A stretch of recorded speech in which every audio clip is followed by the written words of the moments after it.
একটু কেন, বলতে হলে সবটাই বল না।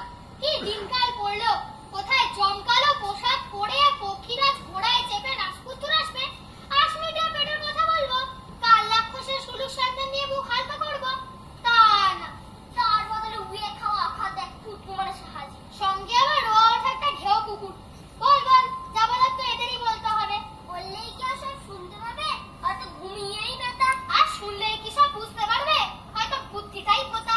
বুঝুক না বুঝুক, বলতে আমাদের হবে, না বুঝুক বলে তো নিজেরা হালকা হতে পারবে। হ্যাঁ তাহলে বল।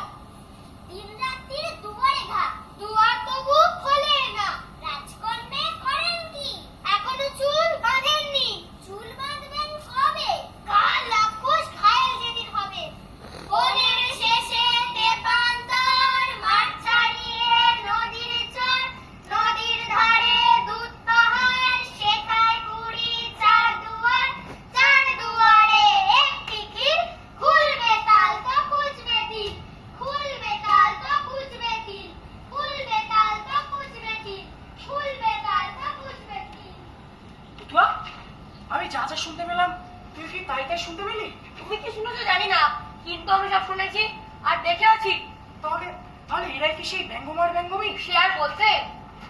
এই জন্যই মা বলেছিল কান পাতলে বনে, বনের মধ্যে কান পেতেছিলাম বলেই ব্যঙ্গমা ব্যঙ্গমীর কথাটা শুনতে পেলাম, আর ব্যঙ্গমা ব্যঙ্গমীর কথাটা শুনতে পেলাম বলেই না কাল রাক্ষসের ডেরার হদিশটাও পেয়ে গেলাম। হ্যাঁ রে কুতুয়া, তোর ছড়াটা মনে আছে তো? আরে দূর, আমার কি এসব ছড়াটা ওরা মনে রাখার কথা?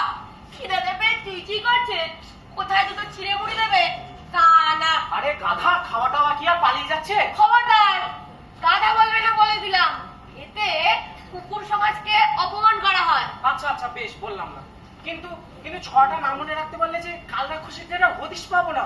আরে আরে ওই তো একটা 4 লাইনের ছড়া, বলতে শুরু করলেই মনে পড়ে যাবে। না, শুরু করো। বনের শেষে তেপান্তর, মাঠ ছাড়ি।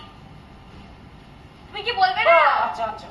বনের শেষে তেপান্তর, মাঠ ছাড়িয়ে নদীর চর, নদীর ধারে দুধ পাহাড়, সেথায় কুড়ি চার দুয়ার, চার দুয়ারে একটি ক্ষীর, খুলবে তাল তো খুঁজবে তিল। এই তো কাল রাক্ষসের ডেরার হদিশ